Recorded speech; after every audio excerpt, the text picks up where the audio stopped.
Hello, students. So today's topic for discussion is integration by substitution. Integration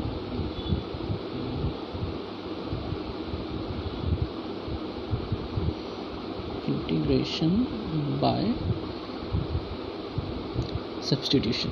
चलो आओ देखते हैं ये क्या है.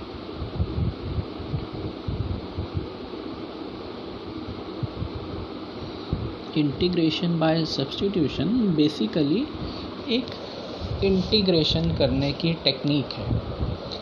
एक्चुअली हमारे पास ढेर सारे फंक्शंस अवेलेबल होते हैं, तो हर फंक्शन की जो इंटीग्रेशन होती है वो एक टाइप से हो ही नहीं सकती. डिफरेंट कैटेगरीज ऑफ फंक्शन के लिए डिफरेंट वेज अप्लाई होते हैं. तो मतलब अलग अलग टेक्निक अप्लाई होती है डिफरेंट टाइप ऑफ फंक्शंस के लिए. तो इंटीग्रेशन बाय सब्स्टिट्यूशन भी एक इंटीग्रेशन करने की टेक्निक है. तो मैं उतार देता हूँ.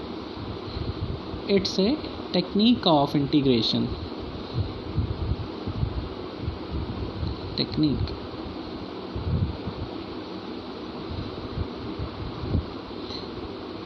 और दूसरी बात जो ध्यान देने लायक है वो ये है कि ये टेक्निक इस्तेमाल कब होती है.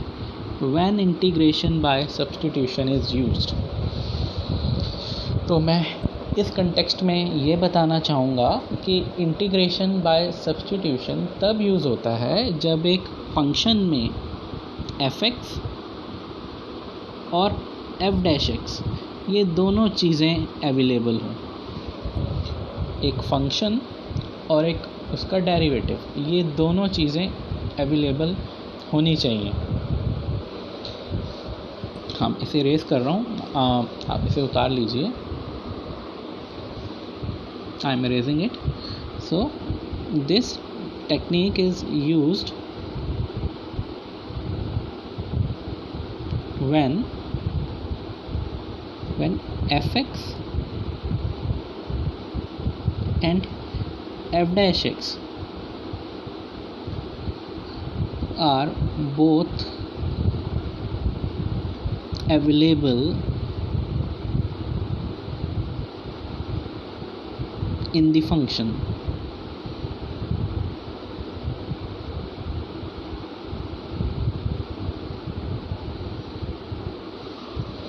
जब एक क्वेश्चन में f(x) और f'(x) दोनों चीज़ें इकट्ठी अवेलेबल हों. Generally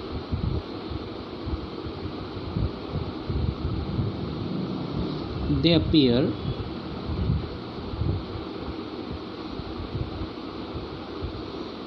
in the following forms.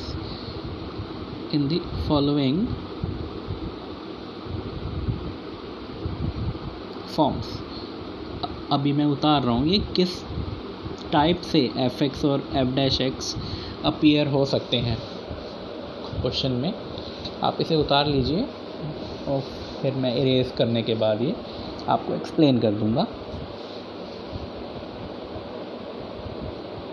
I hope आपने उतार लिया होगा. सो now I M erasing it. तो f(x) और f'(x) इन फॉर्म्स में अवेलेबल हो सकते हैं. मैं थोड़े बहुत आपको एग्जांपल्स दे देता हूँ. जैसे f(x) इंटू f'(x) फॉर्म, ये इस फॉर्म के अंदर अवेलेबल हो सकता है. जैसे एग्जांपल के तौर पे sin x into cos x है ना. यहाँ पे sin x फंक्शन हो गया और cos x sin x का डेरिवेटिव हो गया. मतलब ये हमारे लिए f(x) है, ये हमारे लिए f'(x) है. एक तो ये फॉर्म हो गई. It can also be available in this form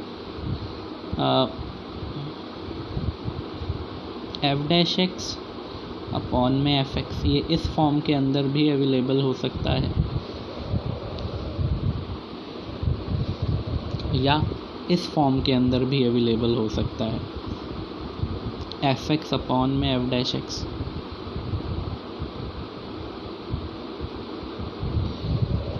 आप इन्हें उतार लीजिए क्योंकि अभी और भी फॉर्म्स उतारनी है मैंने। So I am raising this. ये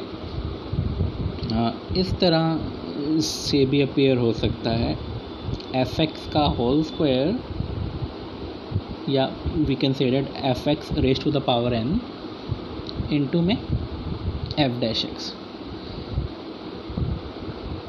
या इस तरह से भी अपीयर हो सकता है रूट में एफ एक्स और इंटू में एफ डैश एक्स। मतलब एफ एक्स कहीं भी उतरा हुआ हो सकता है, वो रूट के अंदर होगा या पावर की फॉर्म में हो सकता है। ये इस तरह से भी अपीयर हो सकता है, sine f x into f dash x.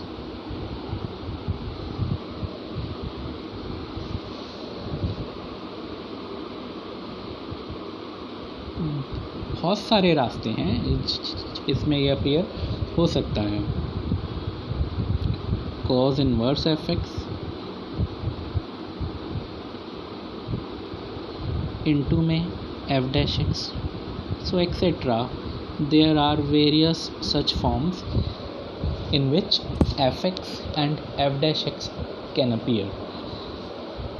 तो इन सब सिचुएशंस में इंटीग्रेशन बाय सब्स्टिट्यूशन अप्लाई हो सकता है अगर हम ऐसे फंक्शंस की इंटीग्रेशन करना चाहते हैं। आप इसे उतार लीजिए। इसके बाद हम सीखेंगे कि इनकी इंटीग्रेशन सब्स्टिट्यूशन से होती कैसे है, how to apply integration by substitution. तो उसके लिए मैं I think it is suitable to take some questions. हमें क्वेश्चंस ही ले लेने चाहिए, उन्हीं से ही हमें ईज़िली समझ में आ जाएगा। तो मैं कुछ एक दो एग्जांपल्स लेता हूँ for your understanding, so I am raising it. तो मैं एक्सरसाइज नंबर 7.2 में से कुछ 2 से 3 क्वेश्चंस ले रहा हूँ आपको समझाने के लिए। जैसे मैंने एक्सरसाइज 7.2 का फर्स्ट क्वेश्चन लिया। हमें इंटीग्रेशन फाइंड आउट करना है 2x upon 1 plus x square का। तो अगर हम यहाँ देखें तो जो 1 प्लस एक्स स्क्वायर है ये एफ एक्स है और 2x एफ डैश एक्स है ना। 1 प्लस एक्स स्क्वायर की डिफ्रेंसिएशन 2x होती है। तो जो एफ एक्स वाला हिस्सा है उसे आप एज्यूम कर लो equal to t. Put 1 plus x square equal to t और इसकी दोनों तरफ डिफ्रेंसिएशन कर दो। Differentiate both side with respect to x. तो दोनों तरफ डिफ्रेंसिएशन होने पर इतना आ जाएगा, 1 की डिफ्रेंसिएशन 0, एक्स स्क्वायर की डिफ्रेंसिएशन 2x और t की डिफ्रेंसिएशन dt अपॉन dx हो जाएगी। डिफ्रेंसिएशन x के रिस्पेक्ट में हो रही है। ऑन फर्दर सॉल्विंग इट यहाँ पे तो आ गया 2x और जो ये वाला जो dx था उसको ऊपर ले जाओ तो ये 2x into dx equal to dt बन गया। आप देख सकते हैं now 2x into dx is equal to dt। अब हमें जो ऊपर जो पूरा फंक्शन उतरा हुआ है उसको t की टर्म्स में चेंज करना है। Entire function is required to be converted in terms of t की टर्म्स में। तो वो कैसे होगा, तो उसके लिए 1 प्लस एक्स स्क्वायर की जगह पे t लिख देंगे और 2x इंटू डी एक्स की जगह पे dt लिख देंगे। 2x इंटू डी एक्स की जगह पे हम ऊपर dt आ जाएगा और अपॉन में t आ जाएगा। So now I am raising this. I hope आपने ये उतार लिया होगा। तो after doing this we got dt upon में t और we can also write it as 1/t into dt। तो 1/t की इंटीग्रेशन क्या होगी, चलो 1/t को छोड़ते हैं, हम x की इंटीग्रेशन क्या होती है? What is the integration of 1/x? तो 1/x की इंटीग्रेशन होती थी log x प्लस c. तो इन द सिमिलर वे 1/t की इंटीग्रेशन हो जाएगी log t plus c. And now put back value of t, जो t की वैल्यू हमने एज्यूम की थी और हमने 1 प्लस एक्स स्क्वायर को t माना था ना, तो t की वैल्यू वापस पुट बैक कर दो. तो हमारे पास आ गया log 1 plus x square plus c. ये इस पार्ट का आंसर हो गया. आई होप आपको ये फर्स्ट पार्ट समझ में आ गया होगा, first question. So this was the explanation to this question. अब मैं सेकंड क्वेश्चन शुरू करता हूँ इसका. सेकंड क्वेश्चन है, हमें उसमें इंटीग्रेशन चाहिए log x whole square upon x. तो मैं इसे थोड़ा सा चेंज कर रहा हूँ. log x होल स्क्वायर को सबसे पहले उतार लिया और फिर इसके साथ इनटू में लिख लिया 1/x, उसके बाद dx लिख लिया. अगर हम इसके अंदर देखें तो log x की डिफ्रेंशिएशन होती है 1/x, है ना. तो फंक्शन और डेरिवेटिव दोनों चीज़ें यहाँ उतरी हुई हैं.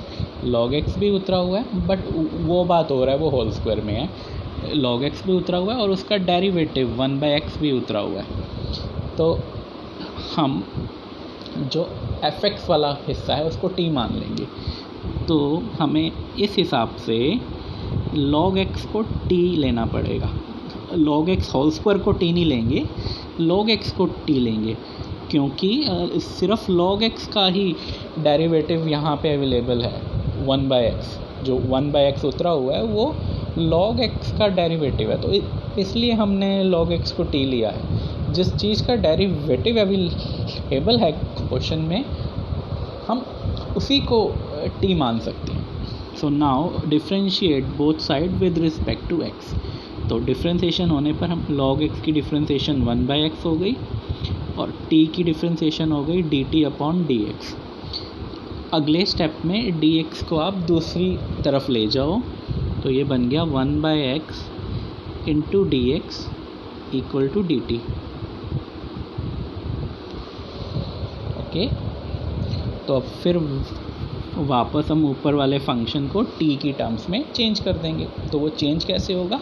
log x की जगह पे हम t लिख देंगे, तो यहाँ पे आ गया t स्क्वायर, और उसके अलावा 1/x इंटू dx की जगह पे dt लिख देंगे, तो यहाँ पे dt आ गया. तो अब इस चीज़ की इंटीग्रेशन आराम से हो सकती है. t स्क्वायर की इंटीग्रेशन क्या होती है? जैसे एक्स स्क्वायर की इंटीग्रेशन क्या होती थी? एक्स क्यूब अपॉन में 3. So in the similar way t square की भी डिफ्रेंशिएशन हो जाएगी t का क्यूब अपॉन में 3 और अलग से प्लस c. ये हो गया इंटीग्रेशन. बस एक स्टेप और रह गया कि t की वैल्यू वापस पुट बैक कर दीजिए. वैल्यू पुट बैक करने के बाद हमारे पास आ जाएगा log x का होल क्यूब, log x का होल क्यूब अपॉन में 3 और अलग से प्लस c. तो ये इस क्वेश्चन की एक्सप्लेनेशन थी. आई होप आपको ये भी समझ में आ गया होगा. तो ये वीडियो उधर तक ही था, और बाकी के क्वेश्चंस हम अगले वीडियो में देखेंगे. सो तब तक के लिए thank you student, and have a great day.